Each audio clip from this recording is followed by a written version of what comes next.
विजय माल्या, सुब्रत रॉय, रामलिंगा राजू, सुदीप्त सेन और केतन पारीख ये वो नाम हैं जिनके ऊपर भारत की अर्थव्यवस्था को आगे बढ़ाने की जिम्मेदारी थी। क्योंकि किसी भी देश की अर्थव्यवस्था को ताकत वहां का बाजार देता है और बाजार की ताकत होते हैं उद्योगपति और बड़े बिजनेसमैन। लेकिन जब ये उद्योगपति और बिजनेसमैन ही सरकार को चूना लगाने लगे तो फिर कहना ही क्या। आज हम आपको भारत के कुछ ऐसे ही बिजनेसमैन और उद्योगपति के बारे में बताने जा रहे हैं। विजय माल्या, किंगफिशर। विजय माल्या के नाम से हर कोई वाकिफ है। किंगफिशर के मालिक विजय माल्या अपने लग्जरियस लाइफ स्टाइल के लिए पूरी दुनिया में फेमस थे, लेकिन अब उनकी यह प्रसिद्धि बदनामी में बदल गई है। माल्या पर अब भारतीय बैंकों का करीब 9,000 करोड़ रुपए बकाया है। वो इंडिया से भागकर लंदन शिफ्ट हो गए हैं।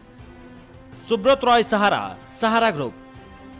सुब्रत रॉय सहारा किसी भी मामले में विजय माल्या से कम नहीं है, चाहे दोनों के बिजनेस का मामला हो, स्पोर्ट्स में पैशन को लेकर हो। शायद यही वजह है कि सुब्रत रॉय ने देश की अर्थव्यवस्था को चूना लगाने में कोई कोर कसर नहीं छोड़ी। सुब्रत रॉय 30,000 से ज्यादा छोटे निवेशकों की 20,000 करोड़ रुपए की रकम चुकाने में असफल रहे। मामला कोर्ट में है और इसके लिए सुब्रत रॉय जेल की हवा भी खा चुके हैं। Ramalinga Raju, Satyam computers. B Ramalinga Raju famous Satyam computers के फाउंडर हैं। राजू को 2003 से 2008 तक 5 सालों की अवधि में कंपनी के राजस्व, लाभ और मुनाफे के मार्जिन को बढ़ाने के लिए घपलेबाजी के बाद पकड़ा गया। राजू ने करीब 7200 करोड़ रुपयों के लेन देन में गड़बड़ की थी। रामलिंगा राजू और उनके भाइयों को अप्रैल 2015 में 7 साल की जेल की सजा सुनाई गई और 5.5 करोड़ रुपए का जुर्माना लगाया गया। Sudipta Sen, Saradha chit fund. Chit fund चलाने वाले शारदा ग्रुप ने निवेशकों से करोड़ों रुपए इकट्ठा किए थे और बड़ा रिटर्न देने का वादा किया था। अप्रैल 2013 में कंपनी का दिवाला निकल गया और निवेशकों की 2060 से लेकर 2400 करोड़ रुपए से ज्यादा की रकम डूब गई। केतन पारीख।